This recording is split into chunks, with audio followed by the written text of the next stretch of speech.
Welcome back. I'm Calvin, Statue Fanatic, and today I have something really cool I want to share with you guys. So we just got back from Disney World a couple weeks ago, and we got to do something that I have been wanting to do for a while. The first time we went earlier this year, I didn't get to do it, but this time we absolutely got to do it. We got to go to Pandora, and we got to do two of the major attractions in Pandora. One of them being the Na'vi River journey, and the other is the Flight of Passage. And we got to do both of those. It was pretty amazing. And yes, the lines were long, and they still are long for especially the Flight of Passage. Sometimes a 2 to 4 hour wait to ride that particular ride. But we did it, and it was absolutely worth it. We did the Na'vi River first, and that was just an amazing experience. If you've seen the movie, it basically takes you through Pandora, and you see all the luminescent things that are glowing, the same thing you see in the movie, the 3D stuff, and they kind of bring that all to life in that river ride. It's pretty freaking amazing. But the highlight of my trip there was being able to ride on the back of a Banshee, or as the Na'vi call it, an Ikran. That was just simply amazing. I've been to Universal a couple of times, and my favorite ride by far at Universal is Spider-Man.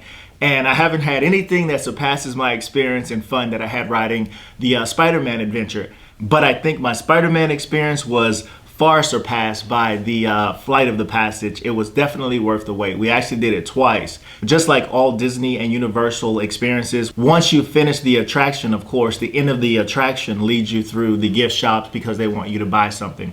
Now, this is not going to be a review of these two guys because my man over at MCE, George, he did a really cool review of this. And so if you want to see an in-depth review of this, please check it out. I agree with pretty much everything he said in his review in terms of this being a premium collectible as far as something that collectors look for when they're collecting statues and that type of stuff. This is definitely not one of those items. However, both of these are definitely really cool pieces to pick up if you want something to commemorate your experience there if you ever get to go to Pandora.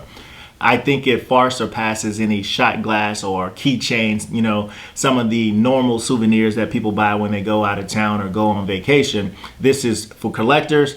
And for people who collect statues, this is a really cool, substantial souvenir that you can get. And that's what it is. It is a novelty gift. It's not something that's actually a premium collectible. And George made that point when he did his review, talking about the paint and the sculpt and the design and that type of thing. But for what it is, I think they did a fantastic job capturing the characters. I like the sculpt of this when it comes to having something that is a souvenir, having something that's a novelty and represents your experience there at Pandora. If you get a chance to go to Pandora, we went in the daytime, and it was just freaking awesome in the daytime.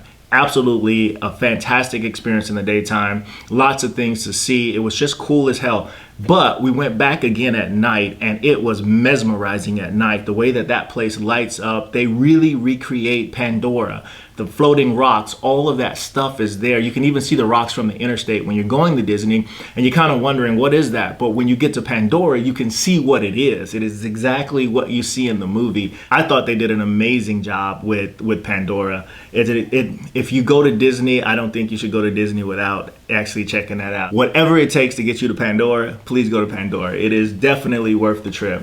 We had a fantastic time. But as you can see, these guys look pretty cool. You have Neytiri here with her bow. Not too bad. It's not painted great or anything like that, but it's a really cool piece to just have as a reminder of your trip. And then you have Jake Sully, who's riding on the back of a Banshee here. I think this one's actually done really well. There's some texturing and detail in the Ikran that's pretty cool. But other than that, I just wanted to share this with you guys. Tell you if you're going to Disney, I think it's worth picking up. Skip the keychain and the t-shirts. If you're a collector of statues and figures and things and you want something to commemorate your trip, definitely pick this up. I just wanted to share my experience at Disney. I'm still over the moon. I can't wait to go back. We're going back in October. And that's it. That's pretty much all I had to talk about. And please don't forget to like and subscribe. So until next time, peace.